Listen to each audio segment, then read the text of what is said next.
ഏറ്റവും പ്രധാനമായ ഒരു അറിവാണ് നാം ഇവിടെ ചർച്ച ചെയ്യുന്നത്. ഗ്യാസ്ട്രിക് എന്നുള്ള വിഷയം ഇന്ന് വളരെ കൂടുതലായി വന്നുകൊണ്ടിരിക്കുന്ന സാഹചര്യത്തിലാണ് നമ്മളൊക്കെ ഉള്ളത്. കാരണം ഈ ബുദ്ധിമുട്ടില്ലാത്തവർ വളരെ കുറവാണ്. എല്ലാ ചെറിയവർക്കും വലിയവർക്കും സ്ത്രീ പുരുഷ ഭേദമന്യേ ഉള്ള വേദനയാണ് ഗ്യാസ്ട്രിക്കിൻ്റെ വേദന. അപ്പോൾ ഗ്യാസ്ട്രിക്കിനെ കുറിച്ച് നാം ചെറിയൊരു അറിവെങ്കിലും നമ്മുടെ ജീവിതത്തിൽ ഉണ്ടാക്കിയില്ലെങ്കിൽ അത് വലിയ ആഘാതങ്ങൾ സൃഷ്ടിക്കും. അതിനെക്കുറിച്ച് അറിയുമ്പോൾ സയൻസ് എന്തു പറയുന്നു എന്നുള്ളത് തന്നെ നാം ആദ്യം അറിഞ്ഞിരിക്കണം. WHO എന്ത് പറയുന്നുണ്ട്, മോഡേൺ മെഡിസിൻ എന്ത് പറയുന്നുണ്ട് എന്നുള്ള അറിവ് കൃത്യമായി നാം പഠിക്കേണ്ടതുണ്ട്. WHO പറയുന്ന പ്രകാരം ഗ്യാസ്ട്രിക് എന്നുള്ളത് ഒരു രോഗനാമമായിട്ടല്ല പറയുന്നത്. വിഷയത്തിലേക്ക് കടക്കുമ്പോൾ വയറ്റിൽ അമിതമായി ആസിഡ് ഉൽപ്പാദിക്കപ്പെടുന്ന ഒരു സാഹചര്യം ഉണ്ടാവാറുണ്ട്. അഥവാ HCl, ഹൈഡ്രോക്ലോറിക് ആസിഡ് എന്നാണ് അതിനെക്കുറിച്ച് പറയാറുള്ളത്. അതിൻ്റെ ഉൽപ്പാദനം കൂടും.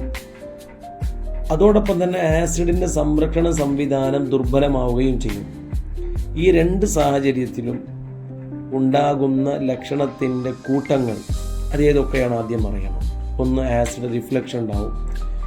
അതുപോലെ തന്നെ ഫങ്ഷണൽ ഡിസ്പെപ്സിയ ഉണ്ടാവും, ഗ്യാസ്ട്രിറ്റ്സ് ഉണ്ടാവും, ഗേർഡ്, ഗസ്ട്രോ എസ്പോപേയൽ റിഫ്ലക്സ് ഡിസീസ് എന്നൊക്കെ ഉണ്ടാകും. ഇവിടെ നാം HCl കുറിച്ചിട്ട് ചെറിയൊരു അറിവ് ഉണ്ടാക്കൽ നല്ലതാണ്.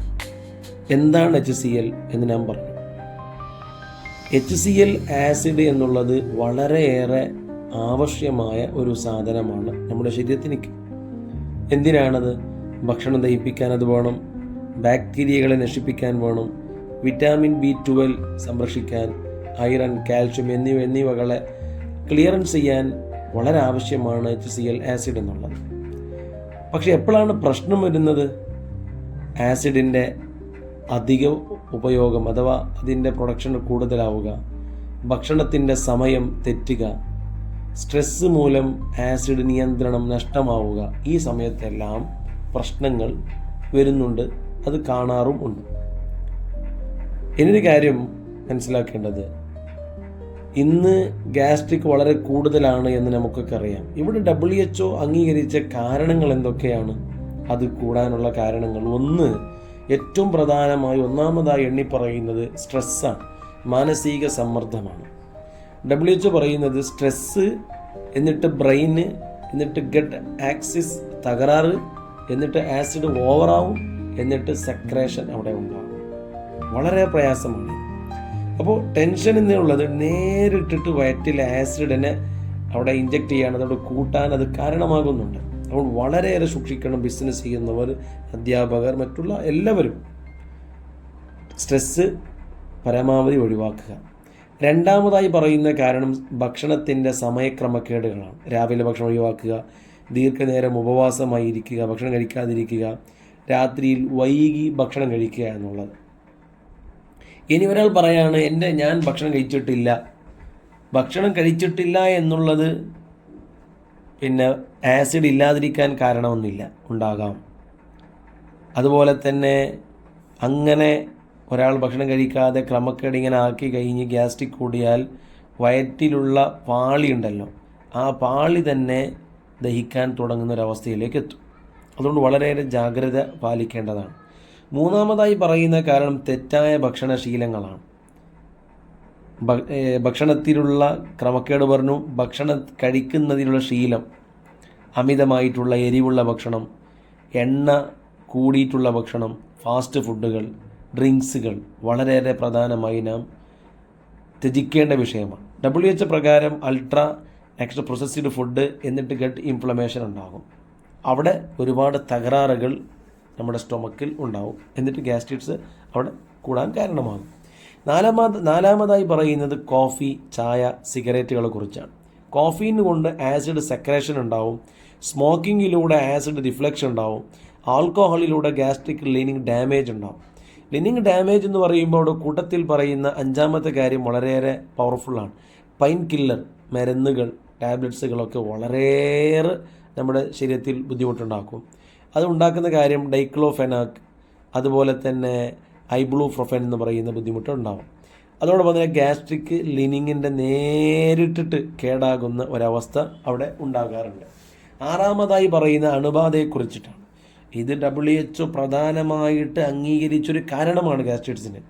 എന്താ അതിലുണ്ടാകുന്നത്? ക്രോണിക് ഗ്യാസ്ട്രൈറ്റിസ് ഉണ്ടാവും, ക്രോണിക് ആയിട്ടുള്ള അതിന് ഗ്യാസ്ട്രൈറ്റിസ് ഉണ്ടാവും, പിന്നെ അൾസർ അതിലുണ്ടാവും, സ്റ്റൊമക്ക് ക്യാൻസറിൻ്റെ റിസ്ക് ആയിട്ടുള്ള ഒരു അവസ്ഥ ഉണ്ടാവും. അപ്പോൾ ഇവിടെ നാം ചിന്തിക്കേണ്ടത് ഈ വിഷയങ്ങളെ മാറ്റാനുള്ള കാരണങ്ങളാണ്. അത് ഇതിൽ തന്നെ നമുക്ക് മനസ്സിലാക്കാൻ കഴിയും. ഇനി നാലാമതായി മനസ്സിലാക്കേണ്ട കാര്യം, ഈ ഗ്യാസ്ട്രൈറ്റിസ് പിന്നെ ദിവസേന ഒരാൾക്കുണ്ടെങ്കിൽ ഉണ്ടാകുന്ന അപകടങ്ങൾ എന്തൊക്കെയാണ് എന്ന് നാം തിരിച്ചറിയേണ്ടതുണ്ട്. രണ്ട് പാർട്ടായിട്ടാണ് അവിടെ പറയാറുള്ളത്. ഒന്ന്, ഷോർട്ട് ടൈം ഗ്യാസ്ട്രിറ്റ് ഉണ്ടാവും, ഷോർട്ട് ടൈം ആയിട്ടുള്ള ഗ്യാസ്ട്രിറ്റ്. അതിലൂടെ നെഞ്ചിരിച്ചൽ, വയറ് വീക്കം, ഛർദി, ഭക്ഷണത്തോടുള്ള വെറുപ്പുണ്ടാവും.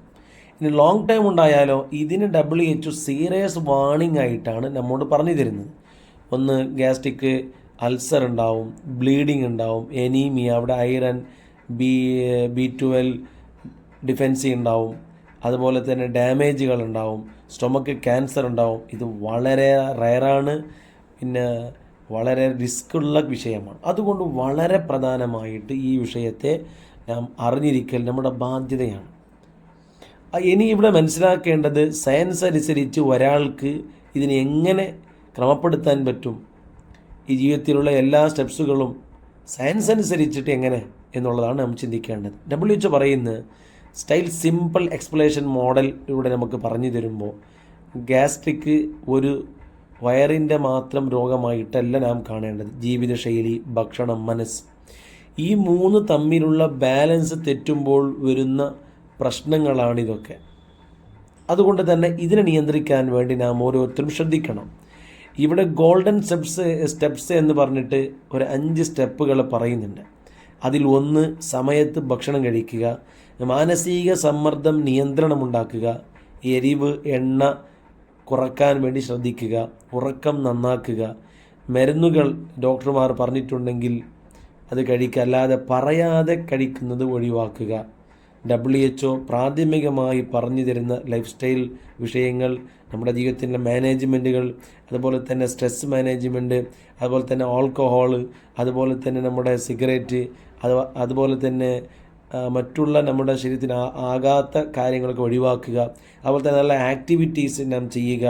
അതുപോലെ തന്നെ ആവശ്യമാണെങ്കിൽ മെഡിക്കൽ ചെക്കപ്പുകളൊക്കെ ചെയ്യാൻ വേണ്ടി നാം ശ്രദ്ധിക്കേണ്ടതാണ്.